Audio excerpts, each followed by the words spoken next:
السلام علیکم جی۔ آج 12 اپریل 2022 ہے، اور آج کی تاریخ میں جو ہم سیاسی گہما گہمی ملکی اور عالمی سطح پہ دیکھ رہے ہیں، خصوصی طور پر پاکستان کے حوالے سے، یہ شاید ہم نے تو اپنی عمر میں نہیں دیکھی۔ شاید اس سے پہلے سنا ہے کہ بھٹو صاحب کے زمانے میں اس طرح سے کچھ ہوا تھا، لیکن تب یہ تھا کہ تب سوشل میڈیا اور الیکٹرانک میڈیا موجود نہیں تھا، اور آج کے دور میں یہ چیزیں جو ہے نا بڑی وافر اویلیبل ہیں، ہر بندے کو سہولت یہ میسر ہے۔ تو جو گہما گہمی آج کل ہے وہ کبھی نہیں دیکھی گئی۔ جس سبجیکٹ پہ بات کرنا چاہ رہا ہوں وہ بڑا ایک سوال ہے جو ہر کوئی ابھی پوچھ رہا ہے، موجودہ اپ سیٹ یا نئے سیٹ اپ، سیاسی سیٹ اپ کے تناظر میں جو نئی گورنمنٹ پاکستان میں بنی ہے، عمران خان صاحب کو نکالا گیا ہے، تو بہت سارے سوالات ہیں جو سوشل میڈیا پہ لوگ کر رہے ہیں۔ الیکٹرانک میڈیا تو شاید ویسے ہی ایک سائڈ پہ ہے، وہ اینٹی عمران خان ہے۔ تو سوشل میڈیا ایسا پلیٹ فارم ہے جہاں پہ ہر کسی کو ہر طرح کا سوال کرنے کی اجازت بھی ہے اور سہولت بھی ہے۔ تو بہت سارے فیکٹرز میں کہ یہ گورنمنٹ کیوں گئی، اس کو کیوں نکالا گیا، یا جو بھی تھا پی ڈی ایم کے بننے میں، اس کو آگے لے کے آنے میں اور موجودہ حکومت ان کے حوالے کرنے میں کیا کیا معاملات تھے، کس وجہ سے یہ گورنمنٹ آئی، کس وجہ سے عمران خان کی گورنمنٹ کو نکالا گیا، بہت ساری وجوہات ہیں۔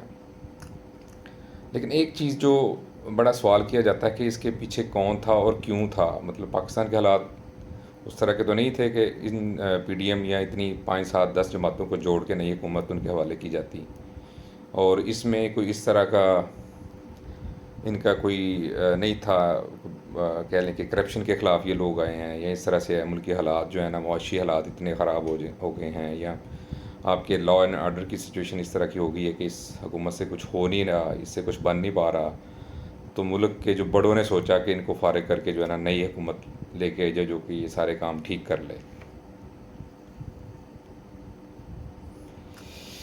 تو بات یہ ہے کہ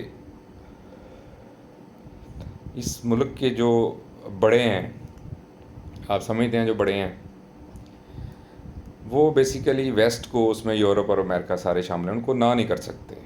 ان میں اتنی تڑ نہیں ہے یا ان کی کچھ مجبوریاں ہیں، وہ ان کو نہ نہیں کر سکتے۔ ابھی دیکھا گیا ہے جو بھی ہوا ہے، لوگ کسی پہ انگلیاں اٹھا رہے ہیں، کسی پہ انگلیاں اٹھا رہے ہیں۔ پاکستان میں اتنی کیپیسٹی نہیں ہے کہ وہ امریکہ یا یورپ کو نہ کر سکے کسی بھی معاملے میں۔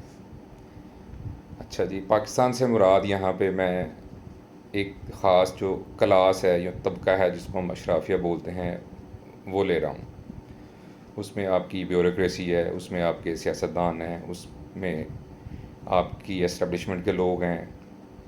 آپ اٹھا کے دیکھ لیں ہماری بیوروکریسی میں 18ویں 19ویں گریڈ سے آن ورڈ، چاہے اس میں سول بیوروکریسی ہے، چاہے اس میں عدلیہ ہے، چاہے آپ کے پھر سیاستدان آ جاتے ہیں، آپ کی ملٹری کے لوگ ہیں، جو بھی اوپر کی کلاس ہے، یہ ایک خاندان بنتا ہے، چند 100 یا 1000 لوگوں کا ہوگا، یا جتنے بھی ہو گئے، چند ہزار کہہ سکتے ہیں ہم۔ تو بات یہ ہے کہ میرے پاس یا کسی بھی عام پاکستانی کے پاس جو اپنا گزر بسر یہاں پہ کوشش کر کے رزق حلال کما کے کرتا ہے، تو اس کے لیے تو جینا مرنا یہاں پاکستان میں ہی ہے۔ لیکن ہم میں سے بھی کسی کے پاس اتنے پیسے ہوں، یا اس کا کوئی جیک پاٹ لگے، یا اس کا کوئی ایسا بزنس بن جائے کہ اس کے پاس اچھے خاصے پیسے آ جائیں، تو ہم خود دیکھیں اور سوچیں کہ کیا ہماری پریفرنس کیا ہوگی۔ ہم چاہیں گے کہ ہمارے بچے یا ہم خود امریکہ سیٹل ہوں، کینیڈا سیٹل ہوں، یا یورپ کے کسی ملک میں سیٹل ہوں، اور دوسری سائڈ پہ چائنا اور رشیا ہے۔ شاید ہی کو بندہ ایسا ہو کہ جو چائنا اور رشیا میں اپنے بچوں کو بھیجے سیٹل ہونے کے لیے، یا خود جانا چاہے۔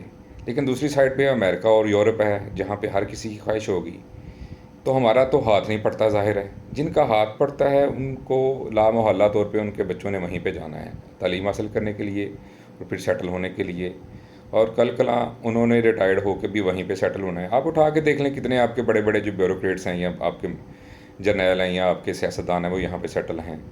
آتے ہیں سیاستدان تو چلیں کہیں آپ ہیں یہاں پہ، لیکن کیا ہے کہ یہاں پہ حکومت کرنے کے لیے آتے ہیں، یا یہاں پہ اپنا جو ہے نا جیب خرچ بنانے کے لیے آتے ہیں، باقی سارا کچھ ان کا وہاں پہ ہے.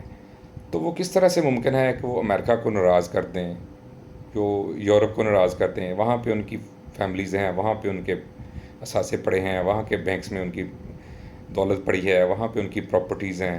چائنا اور رشیا میں کیا ہے؟ ہاں، چائنا اور رشیا کے ساتھ جا کر کے، چائنا اور رشیا کے ساتھ جانے کا مطلب یہ بھی نہیں ہے کہ ہم امریکہ سے دشمنی لے لیتے ہیں جی، ان کے ساتھ جنگ کرنی ہے یورپ کے ساتھ. بیسیکلی آپ کی پالیسی ہے کہ آپ نے کس سائڈ پہ رہنا ہے، یا جو بھی آپ نے اپنے ملک کے لیے کہاں سے فائدہ لینا ہے. تو چائنا اور رشیا کے ساتھ جا کے عام آدمی کا تو فائدہ تو ہو جائے گا، لیکن بڑوں کا فائدہ کہاں پہ ہوگا؟ بڑوں نے وہاں پہ دولت کہاں پہ پارک کرنی ہے؟ وہاں پہ جا کے کس نے رہنا ہے؟ تو میرے پاکستانیوں یہ چیز سمجھنے کی ہے کہ ہم امریکہ یا یورپ کو نہ نہیں کر سکتے. ہم سے مراد پھر وہی لوگ ہیں. ہاں، ہم پاکستانی، ہم عام عوام کر سکتے ہیں، اور انشاءاللہ کریں گے.